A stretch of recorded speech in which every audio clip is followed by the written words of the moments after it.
Hello বন্ধুরা, welcome to my new video. আজকের এই ভিডিওটা দেখাবো আপনারা হাত পায়ে শীতে কী করে পরিষ্কার পরিচ্ছন্ন ফর্সা টান টান রাখতে পারবেন।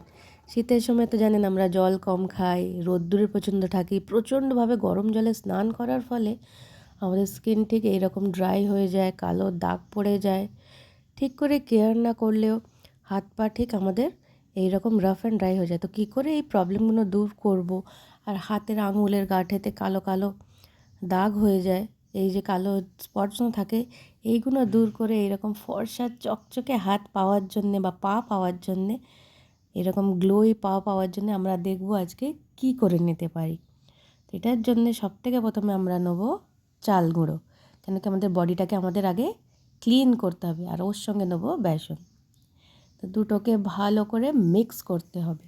প্রথমে নিয়ে নেব একটা কাঁচের বাটি, পরিষ্কার কাঁচের বাটি, ওটায় নেব, আমি শুধু হাতটা করে দেখাবো, ওই জন্য 1 টিস্পুন এখানে চাল গুঁড়ো আর 1 টিস্পুন এখানে বেসন, জাস্ট এই দুটো নিয়ে এর মধ্যে দেবো সামান্য জল, নিয়ে এটাকে একটা পেস্ট তৈরি করব।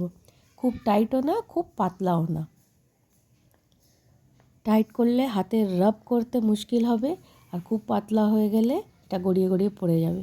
একদম মিডিয়াম কনসিস্টেন্সি রেখে আমরা এটাকে বানিয়ে নেবো। এটাকে ভালো করে মিক্স করে নেবেন যাতে কোনো লাম্পস না থাকে। নিয়ে চলুন এবারে এটাকে আমি হাতে মেখে রেখেছি। এটা হচ্ছে ফুল বডি ক্লিনজার। বেসনের মতন ক্লিনজার নেই, আর চাল গুঁড়োর মতন কি বলবো স্ক্রাবার নেই। তো চলুন দুটোকে মিক্স করে ভালো করে হাতটাকে ঘষে নিই। আমারও হাতটা প্রচণ্ড ড্রাই হয়ে গেছিলো গরম জলে স্নান করার ফলে। চলুন আজ এটাকে ভালো করে আগে স্ক্রাব করে আর ক্লিনস করে পরিষ্কার করে নিই আগে। এটাকে দিয়ে প্রত্যেক হাতটা 2 মিনিট 2 মিনিট করে ভালো করে ঘষে নেবেন। আলতো হাতে ঘষবেন যাতে চামড়া কেটে না যায়, ওই রকম অত জোরে ঘষবেন না। যে হাতে ঘষে দেখিয়ে দিলাম, আপনারা পায়ে করবেন, পুরো পা ফুল বডি, পিঠ, গলা, ঘাড়, ফেস সব জায়গায় করতে পারবেন। এটা বডির জন্য খুবই হেল্পফুল একটা স্ক্রাবার বা ক্লিনজার বলতে পারেন। এই যে ভালো করে ঘষে ঘষে এলবোতে, কনুইতে ঘষে ভালো করে পরিষ্কার করে নেবেন। হয়ে গেলে এটাকে আমি 10 মিনিট রেখে তারপরে ধুয়ে দিয়েছিলাম। এই যে দেখুন স্ক্রাবিংয়েই কতটা পরিষ্কার হয়ে গেছে হাতটা। চলুন এবারে একটা ক্রিম বানাই বা ময়শ্চারাইজার বানাই। প্রথমেই লাগবে দুধ। দুধ হচ্ছে খুব ভালো স্কিন হোয়াইটনিং। অ্যালোভেরা আমাদের স্কিনকে এক্সফোলিয়েট করে। ভিটামিন ই আমাদের স্কিন ভালো রাখতে, স্কিনকে উজ্জ্বল টান টান রাখতে, আর নারকেল তেল করে আমাদের স্কিনকে খুব গভীর অবধি ময়শ্চারাইজ। তো চলুন বানিয়ে নিই ময়শ্চারাইজারটা। আমি এখানে নিয়েছি 1 টিস্পুন দুধ, কাঁচা দুধ নেবেন, না থাকলে এমনি নর্মাল দুধই ঠান্ডা করে নিয়ে নেবেন। নিয়েছি এখানে আমি 1/2 টিস্পুন অ্যালোভেরা জেল, ওর সঙ্গে নেবো একটা ভিটামিন ই ক্যাপসুল, আর নেবো 1 টিস্পুনের মতনই নারকেল তেল। ভালো করে ফেটিয়ে এটাকে একটা ক্রিমের মতন বানিয়ে নেবো। আমার দুধটা বেশি হয়ে গেছিলো বলে এটা ঠিক হয়নি, এটা একটু পাতলা হয়ে গেছিলো। শীতে আমাদের গরমের থেকেও বেশি শীতে স্কিন কেয়ারটা একটু ভালো করে নিতে হয়।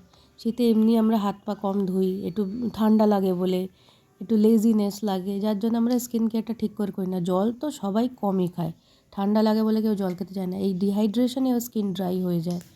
অনেকে ঠান্ডা লাগে বলে প্রচণ্ড গরম জলে চান করে, যেটা করা উচিতই না আমাদের। এই যে ভালো করে আমি এটাকে মিক্স করে নেবো ফেটিয়ে ফেটিয়ে 1 মিনিট মতন। আর জাস্ট দুধটা একটু বেশি হয়ে গেছিলো বলে এটা ঠিক হতে পারেনি। আপনারা দুধটা একটু কম বেশি করে নিতে পারেন। আপনারা এটা বানিয়ে একটা কন্টেনারের মধ্যে 1 সপ্তাহের মতো ফ্রিজে রাখবেন, বাইরে রাখবেন না, বাইরে রাখলেই নষ্ট হয়ে যাবে। 1 সপ্তাহের মতন বানিয়ে নিয়ে এটাকে রেখে দিতে পারেন। এবারে এটাকে আমি, এই যে দেখুন একটু পাতলা হয়ে গেছে, হাতে নিয়ে পুরো হাতে লাগিয়ে নেবো, হাতে পায়ে ফুল বডি। এটা লাগিয়ে আর ধোয়ার দরকার নেই। এই ক্রিমটা বা লোশনটা আপনারা চান করার পরে লাগাবেন, রাত্রিরেও একবার করে লাগিয়ে নেবেন। দেখুন হাতে গাঁঠে, আঙুলে ভালো করে এটাকে লাগিয়ে নেবেন। আমরা হাতটা করলেও আঙুল করতে চাই না, হাতের ওপরটা, এই পামটার ওপরে কিছুই ট্রিটমেন্ট করি না, যার জন্য হাত নোংরা হয়ে থাকে আমাদের। ভিডিওটা ভালো লাগলে একটা লাইক, কমেন্ট, শেয়ার করবেন আর আবার সাবস্ক্রাইব করে আমার চ্যানেলটাকে সাপোর্ট করবেন। Thank you for watching.